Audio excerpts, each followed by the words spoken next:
कहानी शुरू होती है और हम भविष्य में होने वाले मैकेनिकल साइंस की प्रगति को देखते हैं, जहां लोगों के डैमेज ऑर्गन्स को आर्टिफिशियल मैकेनिकल ऑर्गन्स से ट्रांसप्लांट करने की एक नई तकनीक इन्वेंट हुई है, जिन्हें आर्टिफैक्ट्स कहा जाता है, लेकिन ये बहुत महंगे होते हैं। मूवी में यूनियन नाम की कंपनी इन आर्टिफैक्ट्स का बिजनेस करती है और बहुत महंगे होने के कारण इन्हें किश्तों में बेचती है और पूरा पेमेंट ना होने पर ये अपने प्रोफेशनल एक्सपर्ट्स को जबरदस्ती ऑर्गन निकालने के लिए ऑर्डर देती है, जिससे लोगों की जान चली जाती है। इन एक्सपर्ट्स को रिपोमैन कहते हैं। इस कहानी में हम एक्सपीरियंस्ड रिपोमैन रेमी को देखते हैं, जो एक रात किसी आदमी के पेमेंट ड्यू होने पर उसके ऑर्गन निकालने के लिए होटल में आता है, जहां वो एक औरत के साथ होता है और दोनों इंटीमेट होने लगते हैं। इतने में रेमी उनके सामने आ जाता है और रेमी उसे अपनी इलेक्ट्रिक टेजर गन से बेहोश कर देता है। ये देख वो औरत रेमी पर हमला करने लगती है, लेकिन रेमी उसे भी बेहोश कर देता है और अब उस आदमी की बॉडी में कट लगाकर आर्टिफैक्ट्स निकाल लेता है, उसे धोता है और सील कर देता है। सीन बदलता है और दूसरे दिन सुबह रेमी अपने घर होता है। यहाँ वो अपनी वाइफ कैरल और बेटे पीटर के साथ रह रहा है। कैरल ऑफिस के लिए निकल जाती है और रेमी पीटर को स्कूल छोड़कर अपने काम पर निकल जाता है। वो कुछ लोगों के आर्टिफैक्ट्स निकाल कर अपने ऑफिस पहुँचता है, जहाँ एक सेल्समैन एक आदमी और उसके परिवार को आर्टिफैक्ट्स के लिए कन्विंस कर रहा है। तभी रेमी का बॉस और यूनियन कंपनी का मैनेजर फ्रैंक आ जाता है और वो भी उस आदमी को कन्विंस करने लगता है कि हम आपको आसान किश्तों में आर्टिफैक्ट्स दे सकते हैं, और उन्हें पूरी सच्चाई बताए बिना ही अपने आर्टिफैक्ट्स बेचने की कोशिश करता है। तभी रेमी आ जाता है और वो अपने साथ लाए आर्टिफैक्ट्स फ्रैंक को देता है। फ्रैंक उन्हें स्कैन करता हुआ रेमी से कहता है कि तुम क्लाइंट के सामने अचानक से मत आया करो, क्योंकि वो तुम्हें देखकर डर जाते हैं और पूरा पेमेंट कर देते हैं और किश्तों में नहीं खरीदते, जिससे हमारी कमाई अच्छी नहीं होती। तभी रेमी का बचपन का दोस्त जैक आ जाता है और रेमी से मस्ती करता है। ये दोनों स्कूल से साथ में थे और बड़े होने पर आर्मी में भर्ती हो गए। वहाँ से निकलने के बाद यूनियन कंपनी ने इन्हें काम दिया, क्योंकि ये एक रिटायर्ड फौजी थे, इसलिए इन्हें खून खराबे से कोई प्रॉब्लम नहीं थी। अब वो कुछ ड्रिंक के लिए रवाना होते हैं। रेमी केरल को बताने आता है। केरल उसे अपने बॉस से बात करने के लिए कहती है। दरअसल केरल अपने बेटे पीटर के कारण रेमी का जॉब प्रोफेशन बदलकर उसे सेल्स में काम करने के लिए कहती है। रेमी कहता है वो जल्दी ही इसके बारे में फ्रैंक से बात करेगा, और अब वो जैक के साथ चला जाता है। दोनों एक बार में ड्रिंक करते हैं और बातें करते हैं। तभी रेमी की नजर बार में एक लेडी सिंगर पर पड़ती है, जो यहाँ गाना गाने का काम करती है। वो रेमी को बहुत पसंद आती है और अब दोनों घर के लिए निकल पड़ते हैं। घर पहुंचकर रेमी केरल के करीब आने लगता है, लेकिन वो उसे पास नहीं आने देती, क्योंकि वो रेमी से नाराज थी। उसने अभी तक अपने बॉस से जॉब प्रोफाइल चेंज करने की बात नहीं की। अब रेमी पीटर के रूम में आता है और उससे बातें करके उसे सुला देता है। दूसरे दिन रेमी अपने घर में एक छोटी सी पार्टी रखता है, जिसमें उसके कुछ दोस्त और जैक भी होता है। तभी जैक को ऑफिस से कॉल आता है और उसे एक क्लाइंट के आर्टिफैक्ट लाने का ऑर्डर मिलता है। एक बार तो वो मना कर देता है, लेकिन बॉस नहीं मानता और उसे हाँ करना पड़ता है। लेकिन उसके पास औजार नहीं थे, तो वो रेमी से कमीशन बांटने के एवज में उसके औजार लेता है। वो घर के पीछे के रास्ते से रोड पर आ जाता है, जहाँ टैक्सी में जैक का एक आदमी उसका क्लाइंट उसके पास लेकर आता है और जैक उसे बेहोश करके उसके ऑर्गन निकालने लगता है। तभी रेमी की वाइफ किसी काम से घर के अंदर आती है और रेमी के औजार का बॉक्स देखकर घर के पीछे आ जाती है। वो जैक को किडनी निकालते हुए देख लेती है और उसे यहाँ ये सब करने से मना करती है। तभी पीटर आ जाता है और फोटो लेने लगता है। ये सब देख केरल बहुत गुस्सा होती है और पीटर को लेकर रेमी को सही डिसीजन लेने को कहकर वहाँ से चली जाती है। रेमी सोचता है अब तो मुझे फ्रैंक से बात करनी ही होगी। सीन बदलता है। रेमी और जैक अपने काम पर निकल जाते हैं। रास्ते में उन्हें अपनी मशीन में कुछ ड्यू पेमेंट वाले लोगों के इंडिकेशन मिलते हैं। वो वहाँ जाते हैं, लेकिन वहाँ बहुत से लोग होते हैं। वो उनसे भिड़ जाते हैं और अच्छी खासी फाइट होती है। एंड में वो सभी को मार कर उनके ऑर्गन अपने ऑफिस ले आते हैं, जहाँ फ्रैंक उनसे खुश होकर उनका प्रमोशन करना चाहता है, लेकिन रेमी मना कर देता है और फ्रैंक से जॉब प्रोफाइल चेंज करने की बात शुरू करता है। लेकिन तभी जैक उसकी बात काट देता है। दरअसल जैक नहीं चाहता कि उसका दोस्त उसका साथ छोड़कर सेल्स प्रोफाइल में चला जाए। वो रेमी को समझाता है कि हम इसी काम के लिए बने हैं और आखिर काम तो काम होता है। लेकिन रेमी अपनी फैमिली के लिए ये काम छोड़ने का फैसला कर लेता है। अब उसका इस काम में आखिरी क्लाइंट एक सिंगर होता है जिसका रेमी भी फैन होता है। वो उसके घर जाता है और उसे कन्वेंस करता है कि उसकी किस्तें ड्यू है तो उसे उसका दिल निकालना होगा। सिंगर शांति से मान जाता है और अब रेमी उसके दिल को पंप होने से रोकने के लिए डिफिम यूनिट से सिंगर को शॉट देने लगता है। जैसे ही वो मशीन को सिंगर की छाती पर लगाता है, शॉट रेमी को लग जाता है और वो दूर जाकर गिरता है और बेहोश हो जाता है। दरअसल डिफिम यूनिट खराब होने से ये हादसा होता है। अब उसकी आंख हॉस्पिटल में खुलती है जहां उसे पता चलता है कि उसका हार्ट फेल हो गया है और फ्रैंक ने उसकी बॉडी में एक आर्टिफिशियल मैकेनिकल हार्ट कनेक्ट कर दिया है और अब उसे इसका पेमेंट करना होगा। ये सुनकर रेमी बहुत गुस्सा होता है और कनेक्शन तोड़ने लगता है। जैक उसे समझाता है लेकिन वो नहीं मानता और रूम से बाहर आ जाता है। वो अपनी छाती से मैकेनिकल हार्ट अलग कर देता है लेकिन वो 2 कदम भी नहीं चल पाता और नीचे गिर जाता है और बेहोश होने लगता है। जैक और फ्रैंक उसे समझाते हैं और उसे मजबूरन मानना पड़ता है। अब उसकी बॉडी में मैकेनिकल हार्ट ट्रांसप्लांट कर दिया जाता है। उसकी बॉडी में भी एक आर्टिफॉक्स लगा दिया गया। इसके बाद वो अपने घर आता है जहां उसकी वाइफ उसका बैग उसे बाहर देकर उसे घर से निकाल देती है और अब वो अपने दोस्त जैक के घर आता है। रिकवर होने और वापस ऑफिस ज्वाइन करने पर फ्रैंक और रेमी के कलीग उसे एक वेलकम पार्टी देते हैं और अब रेमी अपने काम पर लग जाता है। वो एक क्लाइंट के घर आता है और उसे बेहोश करके आर्टिफॉग निकालने लगता है लेकिन उसके हाथ कांपने लगते हैं और वो हाँफने लग जाता है। दरअसल अब रेमी ये सब नहीं कर पा रहा था क्योंकि वो खुद एक क्लाइंट बन चुका है, इसलिए वो लोगों की जिंदगी को महसूस करने लगा है और अब वो वहाँ से चला जाता है। दूसरे दिन रेमी कैरल को समझाने आता है और पीटर से मिलता है। कैरल उसकी बात नहीं सुनती है। वो उसे बताने लगता है कि अब मैं बदल गया हूँ लेकिन वो कुछ भी नहीं सुनना चाहती और यूनियन कंपनी का ड्यू पेमेंट का नोटिस रेमी को थमाकर गेट बंद कर देती है। अब जैक रेमी को समझाता है कि तुम्हें कुछ समय के लिए इस काम से ब्रेक लेना चाहिए। रेमी अपनी कंपनी में सेल्समैन का जॉब ले लेता है लेकिन वो ये काम नहीं कर पा रहा था क्योंकि वो लोगों को सब कुछ सच सच बताने लगता है कि अगर आप समय पर पेमेंट नहीं कर पाए तो यूनियन का आदमी आपको चीर कर ऑर्गन निकाल कर ले जाएगा। ये सुनकर क्लाइंट डर जाते हैं और इससे रेमी को कोई इनकम नहीं हो रही थी और वो अपना पेमेंट नहीं कर पा रहा था। इसलिए अब जैक रेमी को फिर से रिपोमैन बनने के लिए कहता है और वो दोनों काम पर निकल पड़ते हैं।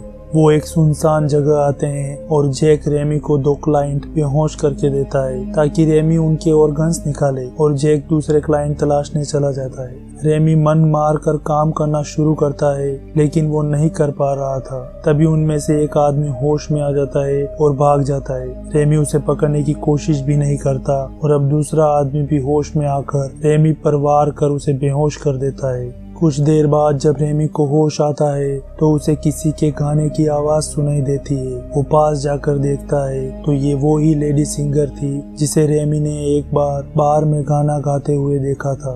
उसका नाम बेथ होता है। वो नशे की हालत में होती है। रेमी उसे उठाकर एक होटल के रूम में ले आता है। सुबह जब बेथ को होश आता है तो वो रेमी को मारने लगती है क्योंकि रेमी एक रेपो मैन था। उसे लगा कि वो बेथ के ऑर्गन निकालना चाहता है लेकिन लड़ते हुए रेमी के शर्ट के बटन टूट जाते हैं और बेथ को पता चलता है कि रेमी भी एक क्लाइंट बन चुका है और वो शांत हो जाती है। अब रेमी अपना और बेथ का ड्यू पेमेंट क्लियर करने के लिए अपने ऑफिस आता है और बेथ का एक आर्टिफॉग ही क्लियर होता है कि जैक आ जाता है और उसे ये सब करते हुए पकड़ लेता है। वो रेमी को समझाता है लेकिन रेमी उसकी बात नहीं मानता और वहाँ से चला जाता है। जैक उसे जाने देता है क्योंकि वो उसका दोस्त है। अब वो देश छोड़ने का प्लान करता है और बेथ को भी साथ ले लेता है। वो एक खंडर में रात बिताते हैं। दूसरी तरफ फ्रैंक अपने सभी रिपोमैन को रेमी के आर्टिफॉक्स लाने का ऑर्डर दे देता है। वो इसे जैक को भी देने लगता है लेकिन जैक मना कर देता है कि ये काम मैं नहीं कर सकता।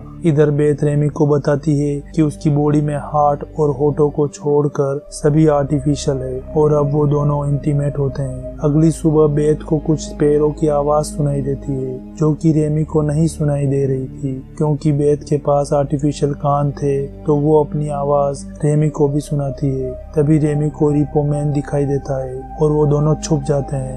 रिपो मैन ऊपर आता है। जैसे ही वो गेट खोलता है सामने उसे रेमी बैठा दिखाई देता है। वो रेमी को मारने आगे बढ़ता है तभी नीचे गिर जाता है। दरअसल रेमी और बेथ खंडहर में बिल्डिंग में एक छेद को ढक देते हैं जिस पर पैर रखते ही रिपो मैन नीचे गिर जाता है। लेकिन इसी के साथ छत और टूट जाती है और बेथ भी नीचे गिर जाती है और वो दोनों ही जख्मी हो जाते हैं। रिपो मैन बेथ को टीजर गन से बेहोश करने लगता है तभी रेमी उस पर टाइपराइटर फेंक कर उसे मार देता है। अब वो दोनों वहाँ से भाग जाते हैं और रेमी लंग्स का कॉस्ट्यूम पहनकर अपने ऑफिस आ जाता है और फ्रैंक पर टीजर गन तान कर उसे सिस्टम से अलग करने के लिए कहता है। लेकिन फ्रैंक उसे बताता है कि अब मैं कुछ नहीं कर सकता। जब तुमने एक आर्टिफैक्ट्स को क्लियर किया था तभी से सारा सिस्टम बिगड़ गया और अब सारे आर्टिफैक्ट्स स्कैन होने के लिए हेडक्वार्टर जाते हैं। ये सब सुनकर रेमी परेशान हो जाता है और फ्रैंक को बेहोश करके भाग जाता है। अब वो देश छोड़ने का प्लान करते हैं और एयरपोर्ट से बचकर निकलने के लिए अपने साथ 2 स्कैनिंग जैमर ले लेते हैं। दूसरी तरफ जब फ्रैंक को होश आता है तो वो जैक को उन्हें पकड़ने का ऑर्डर देता है।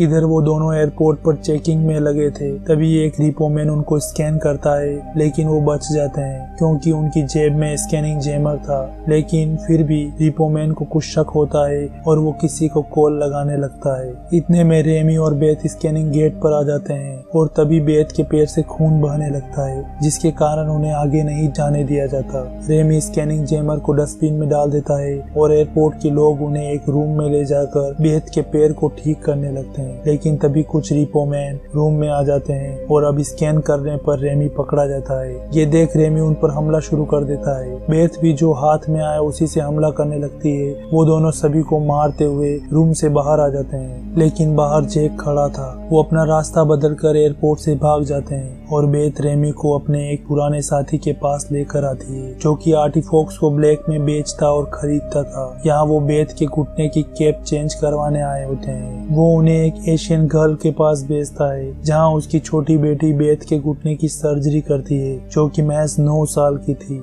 लेकिन वो ये सब 4 साल से कर रही थी इसलिए वो इस काम में एक्सपर्ट होती है। अब वो वहाँ से वापस बेथ के साथी के पास आते हैं तो देखते हैं कि वो मर चुका है और किसी ने उसके ऑर्गन निकाल लिए हैं। वो यहाँ से निकलने ही वाले होते हैं कि जैक उनके सामने आ जाता है और रेमी को वापस अपने साथ चलने के लिए कहता है लेकिन रेमी मना कर देता है। वो कहता है कि मैं अपने उस एक्सीडेंट के बाद बदल गया हूँ। तब जैक उसे बताता है कि वो कोई एक्सीडेंट नहीं था, मैंने ही तुम्हारा डिफीट यूनिट खराब किया था ताकि तुम इस काम को ना छोड़ो और हम मिलकर ये काम करते रहें। रेमी जब ये बात सुनता है तो वो गुस्से से जैक पर टूट पड़ता है और दोनों के बीच फाइट होती है। जैक रेमी को जख्मी कर देता है तभी रेमी उसके पैर पर चाकू मार देता है और जैक रेमी के सर पर एक लोहे की जंजीर मार देता है। उसी समय बेथ पीछे से जैक पर टीजर गन से फायर कर देती है। रेमी बेहोश हो जाता है। बेथ रेमी को जगाती है और वो देखता है कि जैक बेहोश पड़ा है। अब दोनों वहाँ से भाग जाते हैं। वहाँ कुछ लोग भी भाग रहे होते हैं जो कि यूनियन के ड्यू पेमेंट क्लाइंट्स थे। कुछ रिपो मैन उनका पीछा कर रहे होते हैं और उन्हें बेहोश कर रहे होते हैं। भागते हुए कुछ लोग उन्हें एक अंडरग्राउंड में शरण देते हैं और उन्हें बचा लेते हैं। तभी उनकी लीडर रेमी के गले पर रिपो मैन का टैटू देखकर उस पर गन तान देती है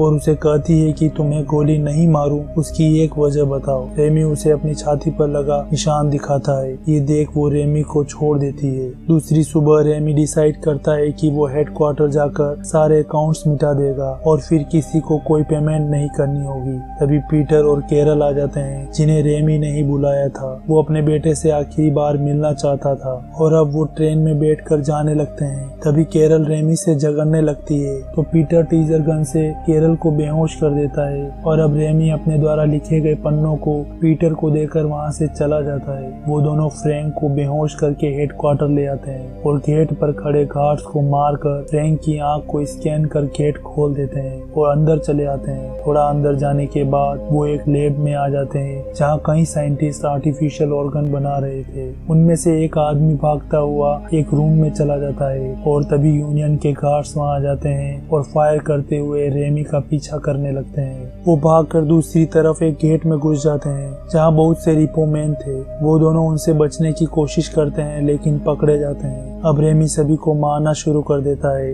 एक खतरनाक फाइट होती है और रेमी जख्मी हो जाता है। जाता है, लेकिन वो सभी को मार गिराता है। अब वो अकाउंट्स वाले रूम के बाहर पहुंच चुके होते हैं। वो बेथ की आंखें स्कैन कर गेट खोल लेते हैं और तभी जैक और फ्रैंक आ जाते हैं। वो उन्हें पकड़ते उससे पहले वो दोनों अपने आप को अकाउंट्स रूम में लॉक कर लेते हैं। अंदर आकर वो देखते हैं कि यहाँ कोई कंप्यूटर ही नहीं है। अब हम अकाउंट्स को कैसे मिटाएंगे? उन्हें बस वहाँ एक स्कैनर दिखाई देता है। अब वो अपने आर्टिफिशियल ऑर्गन्स को स्कैन करके ही डेटा क्लियर कर सकते थे, तो अब वो एक दूसरे को कट लगाकर अपने आर्टिफैक्ट्स के बकाया पेमेंट को क्लियर करना शुरू कर देते हैं। दूसरी तरफ रूम के बाहर फ्रैंक और जैक किसी ऐसे इंसान को ढूंढ लेते हैं जिसकी बॉडी में कोई आर्टिफैक्ट लगा हो। वो उसे निकाल कर गेट स्कैन कर अंदर आ जाते हैं। जब वो उन्हें देखते हैं तो जैक हैरान हो जाता है। वो रेमी से कहता है कि क्या ये औरत इस लायक है? रेमी कहता है कि हमने जितने बुरे काम किए हैं उससे कहीं ज्यादा ये इस लायक है। फ्रैंक जैक को उन्हें मारने के लिए कहता है। जब जैक नहीं मारता तो वो खुद उन्हें शूट करने लगता है। तभी जैक अपने चाकू से फ्रैंक को मार देता है। अब वो रेमी की मदद करता है और अब जैक सभी अकाउंट्स में बॉम्ब डालकर उनको ब्लास्ट कर देता है, जिससे वो नष्ट हो जाते हैं और गेट भी ओपन हो जाता है। तभी सीन बदलता है